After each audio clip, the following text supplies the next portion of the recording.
Assalamualaikum warahmatullahi wabarakatuh. Perkenalkan, nama saya Intan Zahra Nabila. Di sini saya akan mempresentasikan mengenai analisis kebijakan luar negeri Australia dalam perjanjian AUKUS serta implikasinya terhadap kerjasama Indonesia. Nah, di sini ada table of content-nya, yaitu ada latar belakang, analisis kebijakan, analisis teoritis, identifikasi, evaluasi, serta rekomendasi kebijakan. Nah, di latar belakang itu pertama ada pengumuman fakta trilateral AUKUS itu tanggal 15 September 2021 itu menjadi salah satu perubahan terbesar dalam struktur keamanan kawasan Indo-Pasifik sejak akhir Perang Dingin. Nah, fakta ini kan melibatkan Australia, Inggris, dan Amerika Serikat. Nah, fokus utamanya itu membantu Australia mendapatkan kapal selam bertenaga nuklir serta memperkuat kemampuan pertahanan dan teknologi yang canggih.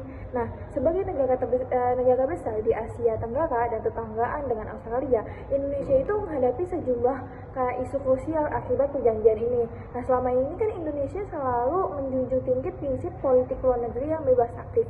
Nah, dengan adanya kehadiran kapal selam ini yang bertenaga nuklir di kawasan Indonesia, nah ini tuh menimbulkan kekhawatiran serius bagi kawasan Indonesia.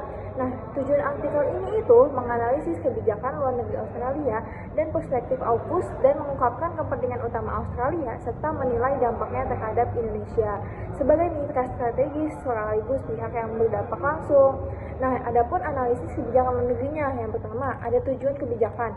Nah, tujuan pokok kebijakan luar negeri Australia ini lewat AUKUS itu dapat dikenali dalam 3 tingkatan. Pertama, itu tuh ada tingkatan keamanan nasional.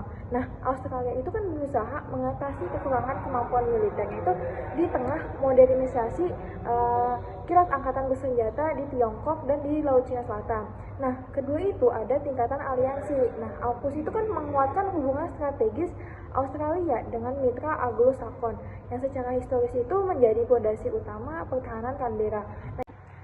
Nah, yang ketiga yaitu terakhir ada tingkat kawasan. Australia itu pengen banget nempatin diri mereka sebagai pelaku aktif dalam mempertahankan tatanan berbasis aturan di Indo-Pasifik yang terus mengancam. Selanjutnya ada instrumen kebijakan. Nah, kalau ini tuh Australia itu memanfaatkan berbagai instrumen buat mewujudin ambisi strategisnya lewat AUKUS ini. Nah, instrumen militer itu terdiri dari pengadaan kapal selam Vienna dari Amerika Serikat. Nah, yang selanjutnya itu ada proses pengambilan kebijakan. Kalau dari sisi prosedur, kebijakan AUKUS ini lewat proses yang relatif tertutup dan terpusat. Jadi keputusan ini cuma dibuat oleh level kepala pemerintah tanpa konsultasi mendalam dengan parlemen Australia. Nah, selanjutnya itu ada analisis teori kebijakan luar negeri. Nah, dari sini, kalau sudut pandang neorealisme, kebijakan AUKUS itu dilihat sebagai tanggapan Australia terhadap perubahan distribusi kekuatan di kawasan Asia Pasifik. Nah, kalau negara-negara dari sistem internasional yang anarkis, secara rasional itu berusaha buat maksimalin keamanan relatif mereka lewat penguatan kemampuan militer sama pembentukan aliansi. Itu menurut Max Heimer tahun 2001. Nah, ada juga teori Foreign Policy Analysis atau FPA.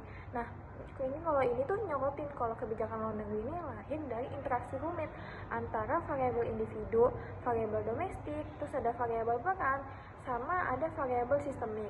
Selanjutnya itu ada teori balance of trade oleh Kenneth Wall tahun 1987. Ini tuh relevan karena negara itu nggak cuma menyimbangin kekuatan, tapi juga ancaman yang dirasain.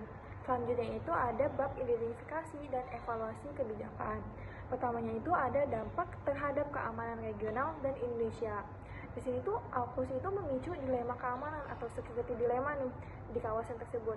Tiongkok yang merasa dirinya terpojok, nah kemungkinan kan akan memperkuat kehadiran militernya di Laut Cina Selatan, sehingga langsung memengaruhi kepentingan maritim di Indonesia di Laut Natuna Utara. Indonesia itu pengen menjaga hubungan pragmatisnya dengan Beijing sebagai mitra dagang utama, tapi karena ada di situasi sulit seperti ini, jadi kayak Indonesia tuh bingung. Selanjutnya itu ada implikasi perdagangan dan investasi. Kalau ranah ekonomi, hubungan Australia Indonesia ini didasari sama fondasi yang cukup kuat melalui IACIPA yang efektif itu sejak tahun 2020. Nah, perjanjian itu meluas dari akses pasar di kedua negara tersebut. Dengan nilai perdagangan bilateral mencapai USD 9,8 miliar kalau salah pada 2022, Tapi penekanan Australia lewat keamanan AUKUS ini resikonya menggeser prioritas investasi ke bidang pertahanan dan teknologi militer yang nggak selalu menguntungin Indonesia. Nah, selanjutnya itu ada rekomendasi kebijakan. Nah, pertama itu kebijakannya itu harus Indonesia menguatkan daya tawarnya di ASEAN dengan memajukan penguatan ASEAN di Outlook on Indo-Pacific atau AOIP itu sebagai wadah keterlibatan kawasan yang melibatkan semua pihak. Nah, Indonesia itu perlu mimpin diplomasi multilateral ini buat ngeyakinin Australia sama negara-negara AUKUS biar mereka itu mengakui peran sentral ASEAN dalam struktur keamanan kawasan. Nah, yang kedua itu Indonesia itu disaranin memaksimalkan IACPA buat memperdalam kerjasama ekonomi dengan Australia, terutama di bidang teknologi, energi terbarukan, dan infrastruktur.